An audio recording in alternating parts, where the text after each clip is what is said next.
Sophie Durocher. Un savoureux mélange artistique de culture et d'information.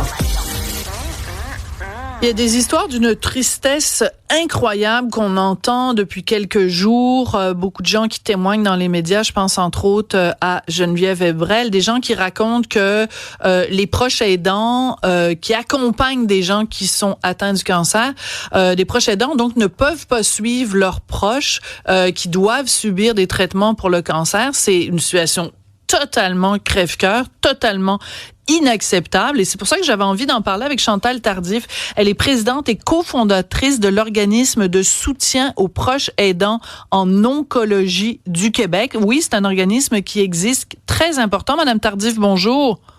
Bonjour, Madame Durocher. Vous m'avez écrit aujourd'hui et vous avez bien fait pour nous sensibiliser à ça.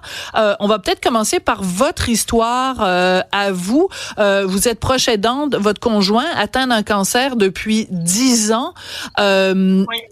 Ça représente quoi quand on est proche aidant de quelqu'un qui a le cancer? Premièrement, vous savez, vous vous rappelez de la publicité il y a peut-être une vingtaine d'années où quand le patient venait avec un cancer, on partait tous par en arrière. Hein, c'est comme si la vie s'arrêtait. Ma vie s'est arrêtée en mars 2015 quand mon chum a appris à 42 ans qu'il avait un cancer incurable qui s'appelle le myélome multiple. 42 ans là, incurable. 42 Excusez-moi, ans, moi-même, je suis renversée par en arrière. Oui, effectivement. Fait que là, tu sais, Dr Google, on va voir ce que c'est, on va voir les effets, puis bon, on pogne panique assez rapidement. Puis, avec le fil du temps, on s'informe, on demande un deuxième avis. Il y a eu une greffe de cellules souches, de ses propres cellules, en 2016 au l'hôpital Juif à Montréal. Et par la suite, vu que ça a tellement bien guéri, ils l'ont envoyé sur un projet de recherche au HMR à Maisonneuve-Rosemont parce qu'il y avait un nouveau projet de recherche pour des cellules de donneurs qui étaient non apparentées. Alors, mon chum, lui, a maintenant des souches allemandes. Et je vous dirais que depuis 8 ans, on va toucher du bois. Ça va super bien.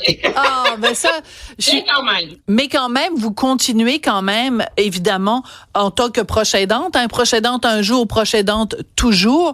Et vous êtes donc à la tête de cet organisme-là. Vous m'avez écrit aujourd'hui pour me dire, écoutez, Madame Durocher, il faut sensibiliser aux gens à ce qui se passe en ce moment.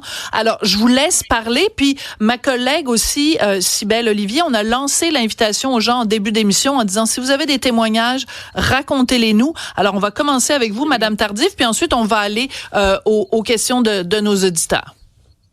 Écoutez, j'ai parti cet organisme-là il y a, on va avoir 2 ans, là, dans quelques semaines, pour le simple but que moi-même, j'étais pas reconnue comme proche aidante dans le système de santé. Il y a des fois où je me suis cassée. Il y a des fois où je me suis fait dire, parce que mon chum, à un moment donné, a fait des abcès au cerveau, donc il a perdu 3 jours de sa vie. J'ai été obligée de le réanimer. Et j'allais voir le médecin pour dire, tu sais, qu'est-ce qui se passe, l'évolution, tout ça. Puis on me répondait, t'es pas ma patiente, je veux même pas te parler. Voyons donc! Ouais. Avec mon front de bœuf. Je capote. Oui, vous m'avez l'air d'avoir un front de bœuf, Madame Tardif. Mais moi j'aime ça, des femmes comme vous, là. Ouais, donc. Vive les fronts de bœuf. J'ai fait comme les gens qui ont pas mon front de bœuf, qu'est-ce qu'ils font? Ils tournent de bord avec leur petit bonheur, fâchés, tristes, peinés, anxieux, je sais pas. J'ai fait non. Je retourne à l'université, donc je viens de terminer mon bac après 5 ans. J'ai fait un bac Bravo. multi parce que je voulais aller chercher toutes les cours dans les sphères possibles et impossibles pour aider les gens. Et puis, j'ai parti l'organisme avec Catherine il y a 2 ans. Parce que Catherine aussi avait perdu son conjoint d'un cancer du côlon. Son conjoint avait 31 ans à l'époque. Et on a été comme vraiment un peu comme irrités dans le système de santé. Vous savez, à ce moment-là, c'était juste le début de la COVID. Ouais. Et à un moment donné, ma fille qui était au cégep a dû choisir entre la santé de son père puis son cours de volleyball puis sa cote R parce qu'elle rentrait à l'université dans un programme contingenté. Fait qu'elle devait savoir est-ce que j'ai un échec puis je scrape ma cote R ou je vais prendre la santé de mon père en considération. C'est inhumain, ça a juste pas de bon sens. Vous avez tellement raison. Vous avez tellement raison. Que les gens ont pas les pieds dans nos souliers. c'est facile de dire des choses que comme on dérange, on prend trop de place, les mesures sanitaires, il y en avait avant la COVID, puis ça allait super bien, là. Ben oui. Lâcher la COVID, là. Ben c'est ça. Ce que je comprends, c'est parce que dans la lettre que vous m'avez écrite, vous dites les mesures qui ont été mises en place pendant la COVID sont toujours en vigueur. Ça suffit. En effet, à un moment donné, il faut aussi, et c'est le message que lançait Geneviève Evrel plus tôt cette semaine, il faut tenir compte des éléments affectifs qui sont parfois qui aident à la guérison. Donc je me tourne vers Cybèle, il y a des gens qui nous ont écrit pour témoigner de leur expérience personnelle. Ouais, ben une personne en particulier qui racontait que malheureusement elle-même a eu un cancer des ovaires en 2022. Donc des opérations de 10 heures, traitement de chimiothérapie qui durait 8 heures et elle n'avait personne pour l'accompagner. Elle dit je conduisais ma voiture seule, aller-retour, il y avait pas de bénévolat qui m'a été offert gratuitement. Il me demandait $150, ben ça me coûtait $150 aller-retour ou c'est ce que j'aurais dû payer, j'avais pas les moyens pour cette dépense-là. Ça n'a pas été facile de vivre tout ce parcours seul. Alors imaginez quand vous arrivez dans les hôpitaux comme ça, parce que au début de la semaine ce qu'on a appris, et là je sais pas c'est quoi les vérifications qui ont été faites depuis ce moment-là, mais le CHU de Québec, l'hôpital Pierre-le-Gardeur, l'hôpital du Saint-Sacrement, l'hôpital de Chicoutimi, ben à tous ces endroits-là, on ne pouvait pas être accompagné parce que comme vous le disiez Madame Tardif, les règles n'ont pas changé depuis Absolument. la pandémie. Donc, pourquoi ça n'a pas changé encore? Là? J'espère que là, les hôpitaux vont se raviser. Oui. Madame Tardif, dans votre lettre, vous mentionnez aussi, par exemple, à Saint-Jérôme.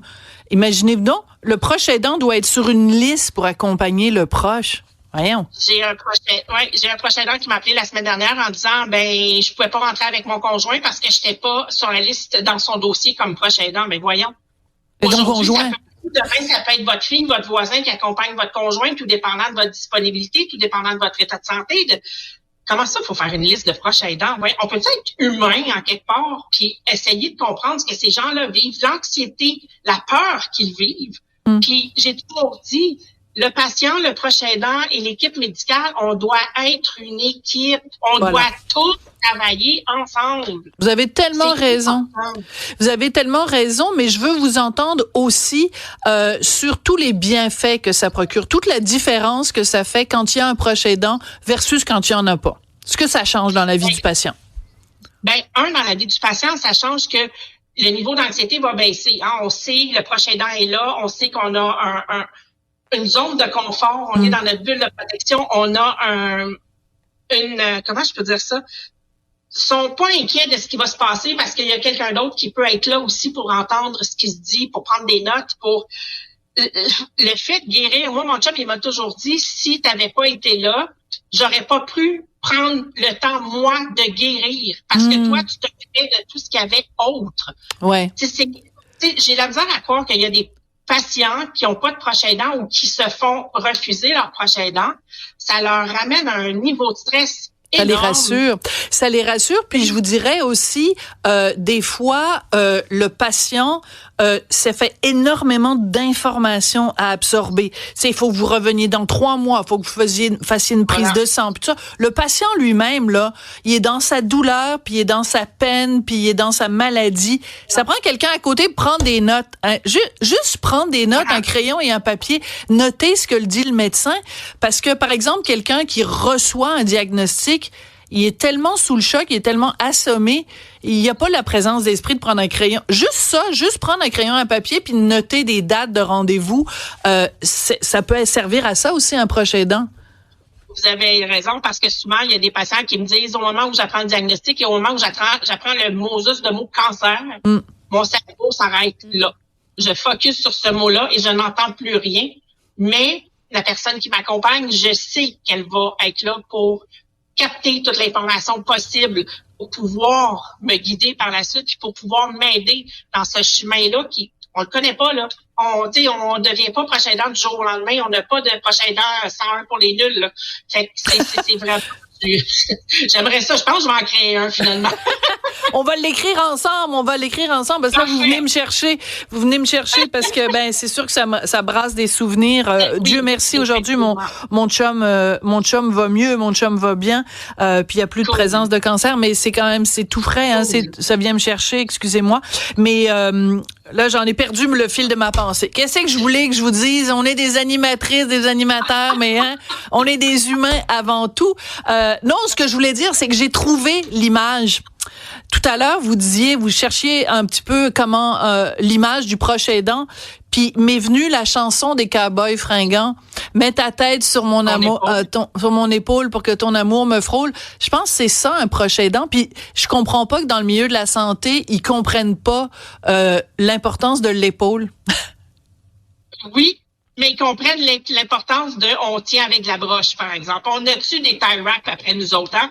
Et tabarouette qu'on tient avec la broche solide. Mais oui, effectivement, ils ne le comprennent pas, puis je comprends pas pourquoi ils sont pas capables de saisir cette humanité-là. Tu sais, le proche aidant, là, quand ils ont besoin de nous pour faire des soins ou pour s'occuper du patient à la maison, pour faire des traitements, hey, on est-tu présent, hein? Mais quand ils n'ont pas besoin de nous parce qu'on dérange ou qu'on pose trop de questions, ben c'est facile de sortir des expressions farfelues de la sorte que ben vous prenez trop de place, les mesures sanitaires, non, attendez là. On fait une équipe. On peut-tu se faire respecter là-dedans? Absolument. Alors, c'est important de dire que vous avez une rencontre prévue avec le président du Collège des médecins pour discuter de la situation, parce que eux aussi trouvent que c'est une situation inacceptable. C'est quand cette rencontre-là? Lundi à 1h. Bon, ben, savez-vous quoi? Moi, j'aimerais ça. Hey, je vous aime, Madame Tardif. J'ai le goût de vous adopter. Moi, ça prend plus de femmes avec du front tout le tour de la tête comme vous. Je te dis que ça se passerait au Québec, là. Hey, Madame Tardif, premier ministre, là, je te dis que en way, ça embrayerait. Non, ça vous tente pas? Ministre de la Santé, on peut-tu s'entendre là-dessus? Bon. Ça va pas assez vite pour moi au ministère. Je vais pas les nerfs. Mais donc, après votre rencontre, là, peut-être que vous pouvez pas m'appeler parce que, mettons que la rencontre est à 1h, à 2h, c'est peut-être trop tôt. Mais tenez-moi au courant, s'il vous plaît. C'est un dossier qui me touche beaucoup et qui touche beaucoup nos auditeurs, nos auditrices. C'est vraiment quelque chose qui est venu chercher les gens. Les gens sont très fâchés de la situation. Alors, s'il vous plaît, tenez-nous au courant dès que vous avez eu cette rencontre avec le Collège des médecins. Si on fait front commun, on va pouvoir justement faire débloquer la situation. Je rappelle que vous êtes Chantal Tardif et que vous êtes présidente et cofondatrice de l'organisme de soutien aux proches aidants en oncologie du Québec. Oncologie, là, c'est un mot. C'est long, hein? Pardon. Ouais, c'est long, mais c'est pas grave, je vous aime quand même. Oncologie, c'est juste un mot bien compliqué pour dire le cancer. Merci beaucoup, Madame Tardif. C'est bon, bonne fin de journée. Maudit cancer. Wouch, wouch. Bonne journée.